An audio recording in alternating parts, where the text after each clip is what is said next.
बिस्मिल्लाहिर्रहमानिर्रहीम। हमारे पास है जेफर हैमर फ्लो, या इसे हम वेज फ्लो भी कहते हैं।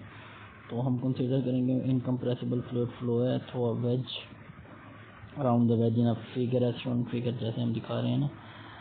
तो एंगल जो यहाँ पर अजप्शन हम देख लेते हैं। तो इनकम्प्रेसिबल फ्लो है स्टडी फ्लो है, फ्लो सिर्फ रेडियल डायरेक्शन में है, थीटा और जेड डायरेक्शन में कोई फ्लो नहीं है, और आर थीटा प्लेन में हम ये ले रहे हैं। एंगल ऑफ वेज जो है ना प्लस माइनस अल्फा है। Equation of continuity, equation of momentum, equation continuity, ये दो गवर्निंग इक्वेशन हमारे पास होंगी। तो सबसे पहले equation of continuity cylindrical coordinate में ही हमें याद होनी चाहिए।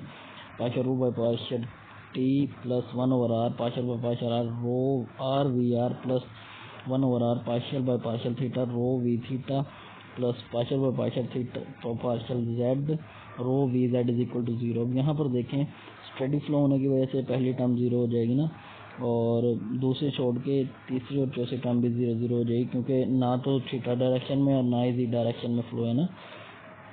तो यहाँ से फिर आगे हमारे पास आ जाएगा 1/r partial r rho v r. अब ये 1/r जो साइड पे जाकर मल्टीप्लाई का 0 हो जाएगा। डेंसिटी कांस्टेंट है, इनकम्प्रेसिबल होने की वजह से बाहर आएगी, तो 0 तो हो नहीं सकती। इसका मतलब partial r v r equal to 0 होगा। इंटीग्रेट जब करेंगे तो यहाँ फंक्शन ऑफ थीटा में लिखेंगे हम।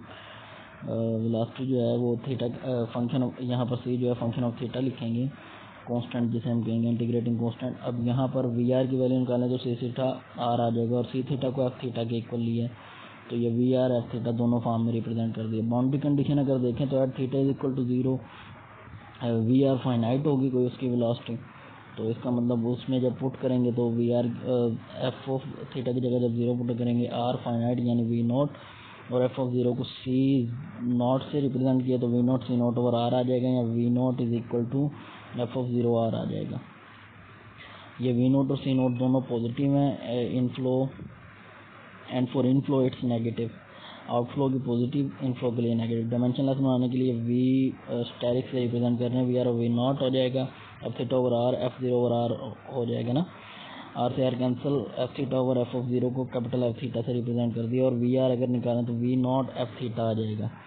यहाँ से हमारे पास वी आर की वैल्यू आ गई c naught r f theta.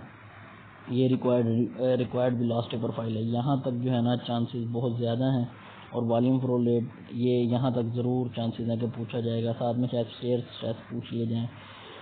तो यहाँ तक बहुत उम्मीद है कि अगर इस टॉपिक को टच करते हैं तो सर पूछेंगे, क्योंकि इसमें कोई चीज़ खुद से यानी सर को देने की ज़रूरत नहीं है, हमें ही चीज़ें याद रखनी है और हमें ये सब कुछ निकालना है। तो ये वेलोसिटी प्रोफाइल आने के बाद हमारे पास वॉल्यूम फ्लो रेट निकालने के लिए हमें पता है कि आर ओ थीटा में है, तो यहाँ पर वी डॉट डी ए आएगा, और यहाँ पर डी ए जो है उसे आर डी थीटा लिखेंगे ना।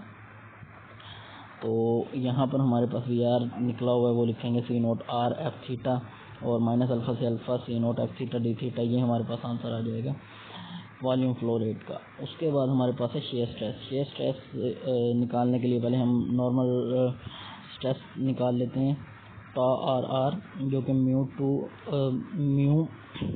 Into 2 v r over v r over partial r है, माइनस 2/3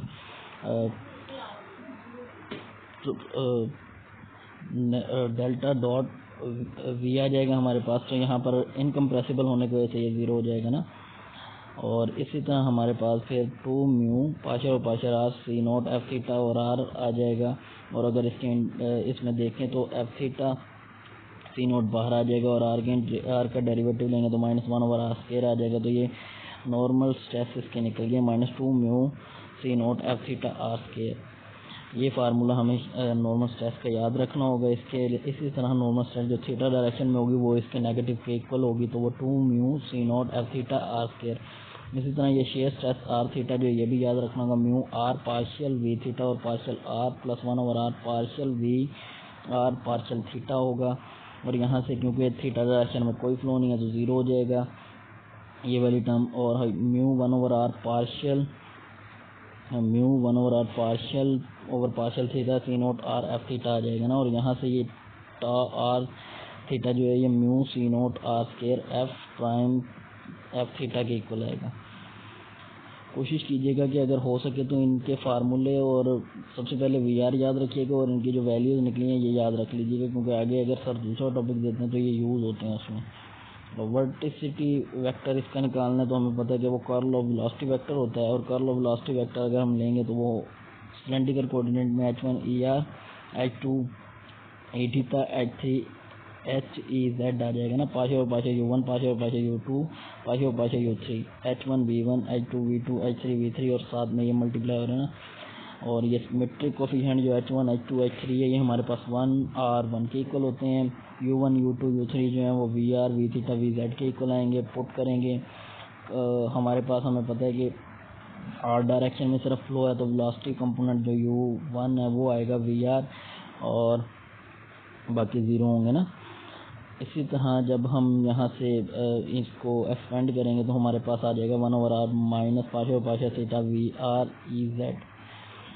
VR की वैल्यू पुट करेंगे और थीटा के लिहाज से बाकी चीज़ें बाहर आ जाएंगी तो प्राइम आ जाएगा। तो ये हमारे पास वर्टिसिटी जो है वो उसके 3 कंपोनेंट होंगे ना XYZ, तो ये Z कंपोनेंट जो उसका निकलेगा वो आएगा -C0 r² Fθ। It's required वर्टिसिटी। Now अब हम ये क्या कर रहे हैं कि हमने ये ड्राइव करनी है जेफर हैमर